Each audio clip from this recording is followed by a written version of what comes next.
Like a thief in the night she came. The death wail of her child etched in her mind, echoed in her head. His cries of misery and pain branded her senses like lightning striking the flesh.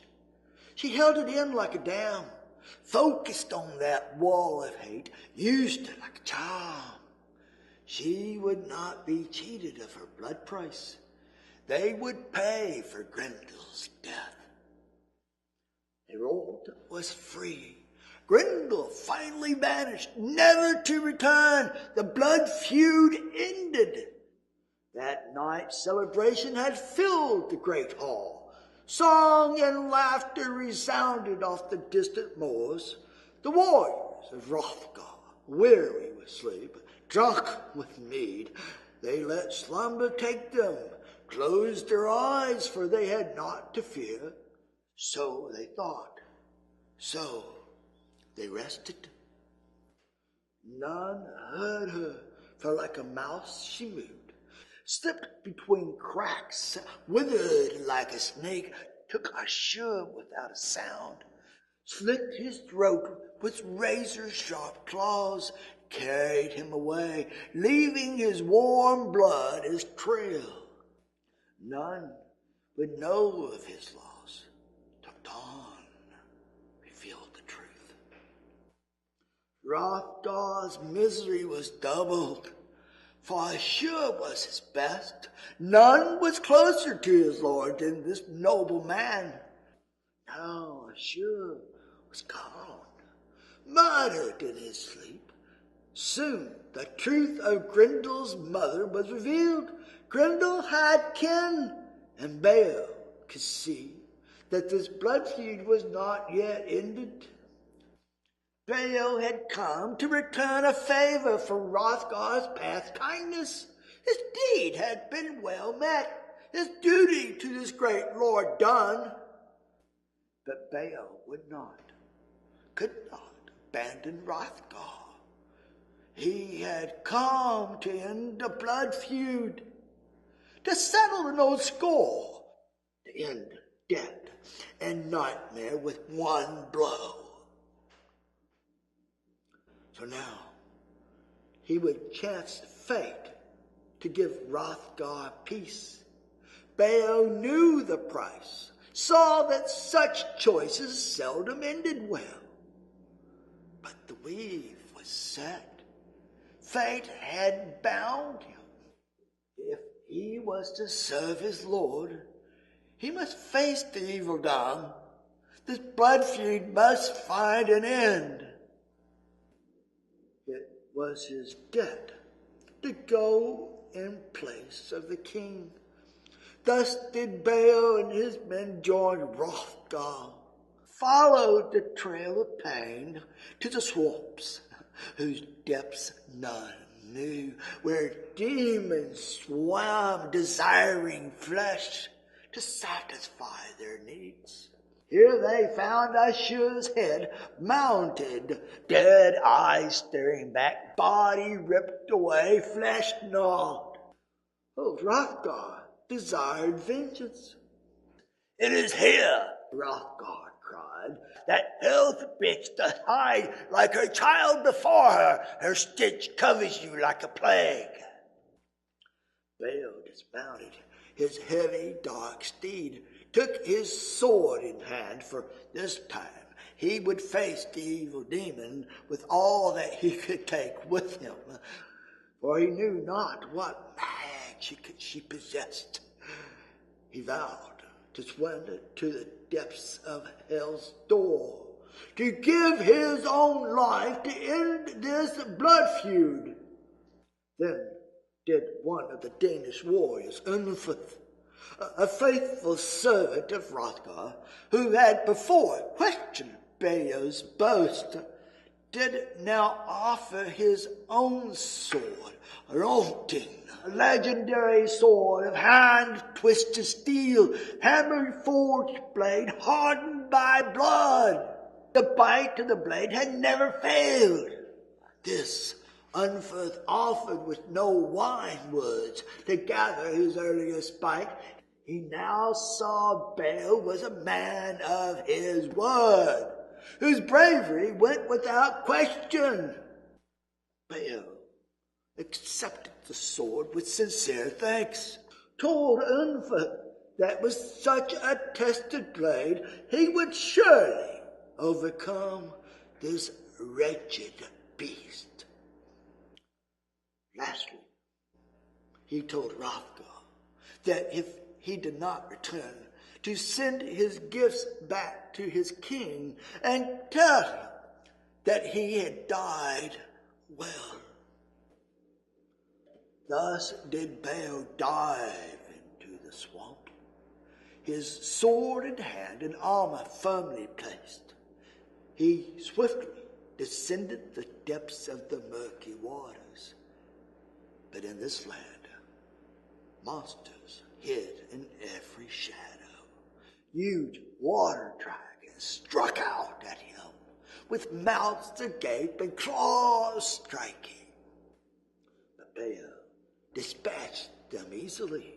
With sword blow he gutted them, one by one, until he was alone.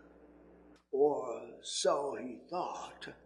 A huge hand from beneath, unseen because of the murky waters, wrapped itself around her ankle like a vice, pulled him down into the depths of the swamps. Baal struggled to be free, tried to strike out at the invisible hand, but deeper and deeper they went into the mire of this foul gloom. No matter how he struck or struggled, the demon's grasp could not be broken. As if caught in a powerful current, he could not break free. Then downward he went, keeping his air held within. Deeper and deeper, the murk swallowed him, till finally they found bottom. Still dragging Baal by his leg, his capturer pulled him into a dark recess, a cave at the bottom of the swamp.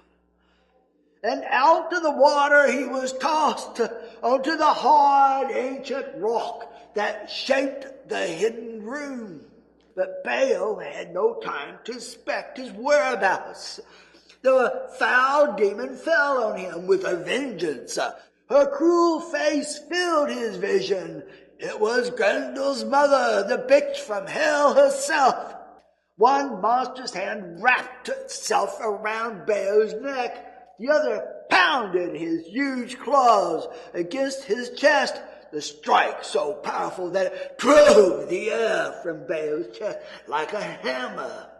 But his chainmail resisted the long pointed daggers that clanged and dangled from the tips of her powerful hand like knives. Infuriated that her strike drew no blood, she pounded Baal's chest again and again, and yet the armor held. She howled piteously at the failure. Never before had Baal seen such monstrous hate. Her black eyes could have bored a hole in him. Hate so complete had he not even seen in Grendel's eyes. For Grendel had come to merely master man. His greed for power had darkened his soul, but the ancient Dom's soul was so filled with malice that he had never seen the likes before. Then, in her frustration, she picked Baal up, held him high above her head with the ease of a child, and tossed him across the dimly lit cave to the sword-studded wall. Baal's body pounded the wall and bounced against the earth. He struggled to his feet, finally free of her grasp, raised the sword, grunting, and attacked her as she charged. This ancient blade singed the air with powerful strokes. Again and again he struck at her, but the sword did not bite.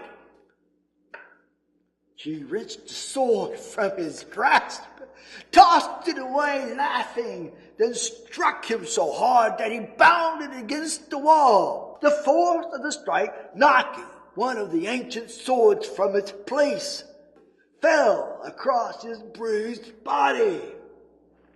It was a sword unlike any he had ever seen. The blade, dark like blood, covered in runes that had been etched by giants of old.